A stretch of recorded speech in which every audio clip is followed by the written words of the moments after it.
அஸ்ஸலாமு அலைக்கும் and hello everyone, welcome back to our channel taste of Tamil food. So இன்றைக்கான video வந்து நம்ம சேனலோடைய ஒரு சிக்னேச்சர் ரெசிபினே சொல்லலாம். பீஃப் கறி தான். கேரளா ஸ்டைலில் வந்து ஒரு சூப்பரான பீஃப் கிரேவி வந்து வீட்டில் எப்படி செய்கிறதுன்னு சொல்லிட்டு தான் இந்த வீடியோவில் வந்து உங்கள் கூட ஷேர் பண்ண போகிறேன். ஸோ இதுக்காக பார்த்திங்கன்னா ஒரு 1 kg பீஃபை வந்து நல்லா வாஷ் பண்ணி சின்ன சின்ன பீசஸாக வந்து கட் பண்ணி நான் குக்கரில் எடுத்துருக்கிறேன். அண்ட் இது கூடயே பார்த்திங்கன்னா ஒரு 1.5 டேபிள் ஸ்பூன் அளவுக்கு வந்து இஞ்சி பூண்டு விழுது சேர்த்துக்கிறேன். ஒரு 1/2 டேபிள் ஸ்பூன் மஞ்சத்தூளும் இது கூடயே சேர்த்துட்டு தண்ணி பார்த்திங்கன்னா 1.5 கப் அளவுக்கு வந்து இந்த குக்கர்லேயே சேர்த்துட்டு நான் க்ளோஸ் பண்ணி வச்சிடுறேன். நார்மலாக பார்த்திங்கன்னா மட்டன் கறிலாம் வேக வைக்கிறத விட டைம் வந்து இந்த பீஃப் கறிக்கு வந்து கொஞ்சம் அதிகமாக தான் எடுக்கும் வேகிறதுக்கு. ஸோ எக்ஸ்ட்ராவே வந்து நான் குக்கரில் விசில் விட்டுக்கிறேன். ஒரு 7லேருந்து 8 விசில் வர மாதிரி நான் விட்டுக்கிறேன். ஸோ குக்கர் மேலே வெயிட்லாம் போட்டுட்டு ஹை ஃப்ளேமில் வந்து அப்படியே விட்டுட்டேன். அண்ட் மீன்வைல் சைடில் பார்த்திங்கன்னா தேவையான வெங்காயம் தக்காளியெல்லாம் கட் பண்ணி வச்சிடலான்னு சொல்லிட்டு நான் கட் பண்ண ஸ்டார்ட் பண்ணிட்டேன். இந்த பீஃப் கறி செய்கிறதுக்காக பார்த்தீங்கன்னா ஒரு 3 வெங்காயம் வந்து நான் எடுத்துருக்கிறேன். 2 பழுத்த தக்காளி எடுத்துருக்கிறேன். அண்ட் இந்த பீஃப் கறி செய்கிறதுக்காக பார்த்தீங்கன்னா வெங்காயம் வந்து நீல வாக்கில் வந்து நான் கட் பண்ணிட்டு இருக்கிறேன். தின்னாக வந்து ஸ்லைஸ் பண்ணணும். ஸோ அதுக்காக வந்து நீல வாக்கில் நான் வந்து தின்னாக நான் கட் பண்ணிட்டு இருக்கிறேன். ஸோ இதை போலயே பார்த்தீங்கன்னா தக்காளியும் வந்து சைட் பை சைட் கட் பண்ணி வச்சிடலாமேன்னு சொல்லிட்டு நான் கட் பண்ணி வச்சுட்டு இருக்கிறேன். அண்ட் நான் இங்கே வெங்காயம் தக்காளியெல்லாம் கட் பண்ணிட்டு இருக்கிற டைம்லேயே பார்த்தீங்கன்னா சைடில் குக்கர்லேயே வந்து விசில் வர ஸ்டார்ட் ஆகிடுச்சு. ஸோ நான் முன்னாடி சொன்ன மாதிரி ஒரு 7லேருந்து 8 விசில் வந்து இருக்கும். அண்ட் இங்கே கேஸ் ஆஃப் பண்ணிவிட்டு குக்கர்லேருந்து ப்ரெஷர்லாம் ரிலீஸ் ஆனதுக்கப்புறம் பார்த்தீங்கன்னா ஓப்பன் பண்ணி பார்க்கலாமேன்னு சொல்லிட்டு ஓப்பன் பண்ணி பார்க்குறேன்.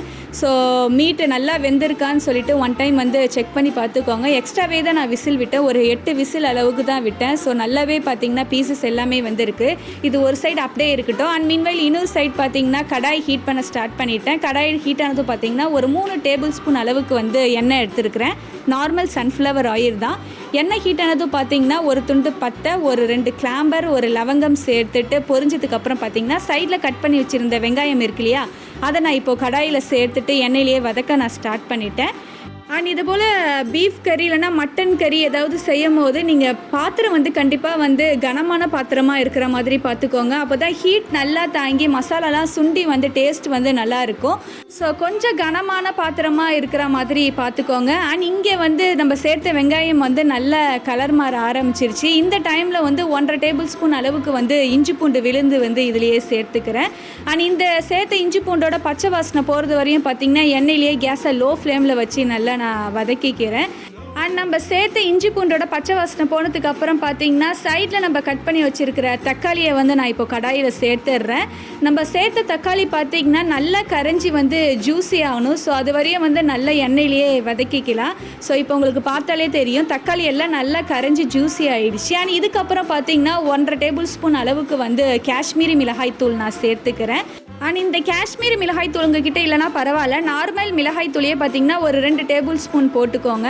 அண்ட் இதுக்கப்புறம் வந்து சைடில் குக்கரில் வேக வச்ச பீஃப் கறி இருக்கு இல்லையா, அதை நான் இப்போ வந்து தண்ணியெல்லாம் வடிகட்டிட்டு அந்த மீட்டை மட்டும் நான் இப்போ கடாயில் சேர்த்துடுறேன். ஸோ சேர்த்ததுக்கப்புறம் மசாலாவோட சேர்த்து ஒன்ஸ் நல்லா நான் வந்து மிக்ஸ் பண்ணி விட்டுக்கிறேன். அண்ட் இதுக்கப்புறம் பார்த்திங்கன்னா ஒரு 5 டேபிள் ஸ்பூன் அளவுக்கு வந்து தயிர் நான் இது கூடயே சேர்த்துக்கிறேன். வீட்டில் உரைய வச்ச தயிர் தான். நார்மலாக வந்து பிரியாணி செய்கிறதா இருக்கட்டும் இல்லைனா மட்டன் கறி சிக்கன் கறி ஏதாவது செய்கிறதா இருக்கட்டும், வீட்டில் உரைய வச்ச தயிர் தான் வந்து அதிகமாக நான் சமையலுக்கு வந்து யூஸ் பண்ணுவேன். ஸோ வீட்டில் உரைய வச்ச தயிர் சேர்க்கும் போது அதோட டேஸ்ட் வந்து இன்னுமே நல்லாயிருக்கும். ஸோ அதுக்காக தான் வந்து எப்போதுமே இந்த தயிரை யூஸ் பண்ணுவேன். அண்ட் இந்த பீஃப் கறிக்கு தயிர் ஆட் பண்ணி ஒன்ஸ் மிக்ஸ் பண்ணதுக்கு அப்புறம் பார்த்தீங்கன்னா 1.5 டேபிள் ஸ்பூன் அளவுக்கு வந்து கல்லுப்பு நான் சேர்த்துக்கிறேன். ஸோ உப்பு சேர்த்ததுக்கு அப்புறம் இந்த மசாலா கூட ஒரு தடவை நல்லா நான் மிக்ஸ் பண்ணி விட்டுக்கிட்டு மசாலா சேர்க்க ஸ்டார்ட் பண்ணிவிட்டேன். ஒரு 1/2 டேபிள் ஸ்பூன் அளவுக்கு பார்த்திங்கன்னா மஞ்சத்தூள் சேர்த்துக்கிறேன். அண்ட் ஒரு 1/2 டேபிள் ஸ்பூன் அளவுக்கு பார்த்திங்கன்னா பெப்பர் தூள் நான் சேர்த்துக்கிறேன். அண்ட் அடுத்து பார்த்திங்கன்னா சீரகத்தூள் வந்து ஒரு 1.5 டேபிள் ஸ்பூன் அளவுக்கு வந்து நான் சேர்த்துக்கிறேன். அண்ட் இங்கே நம்ம மசாலாலாம் சேர்த்ததுக்கு அப்புறம் பார்த்திங்கன்னா ஒரு பெரிய சைஸ் பழுத்த பச்சை மிளகாய் வந்து நான் சைடில் எடுத்து வச்சுருந்தேன். அதையும் வந்து நான் இப்போது இந்த பீஃப் கறி கூட சேர்த்துட்டு மிக்ஸ் பண்ணி விட்டுக்கிறேன்.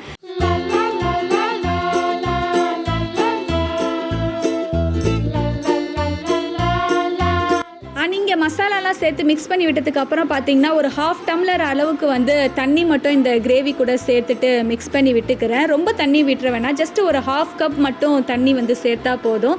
ஸோ தண்ணி சேர்த்ததுக்கு அப்புறம் பார்த்தீங்கன்னா மூடி போட்டு க்ளோஸ் பண்ணி ஒரு 5 நிமிஷம் ஹை ஃப்ளேமில் நல்லா கொதிக்கட்டும், சேர்த்த மசாலாவோட பச்சை வாசனை எல்லாம் போகிறது வரையும்.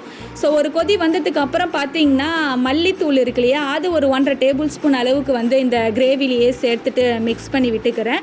அண்ட் இந்த மல்லித்தூள் சேர்த்ததுக்கு அப்புறம் பார்த்தீங்கன்னா ஒரு 2 நிமிஷம் வந்து ஹை ஃப்ளேமில் வச்சு நல்லா கொதிக்க விடலாம். அதோட பச்சை வாசனைலாம் போகிறது வரையும் வந்து நல்லா வந்து கொதிக்க விட்டுட்டு நல்லா மிக்ஸ் பண்ணி விட்டுக்கலாம். அண்ட் இதுக்கப்புறம் பார்த்தீங்கன்னா தேங்காய், பாதாம், முந்திரி எல்லாம் பார்த்தீங்கன்னா நல்லா ஃபைன் பேஸ்ட்டாக மிக்சியில் அரைச்சி எடுத்துருக்கிறேன். அதை நான் இப்போது வந்து இந்த பீஃப் கறியோடு சேர்த்துருக்கிறேன். நார்மலாக பாதாம் முந்திரிலாம் சேர்த்து அரைச்சி இந்த பேஸ்ட்டோட நம்ம சேர்த்தோன்னா நல்ல ஒரு ரிச் ஃப்ளேவர் கொடுக்கும். அதுக்காக தான் வந்து இந்த பீஃப் கறிக்கு வந்து பாதாம் முந்திரிலாம் சேர்க்கிறது.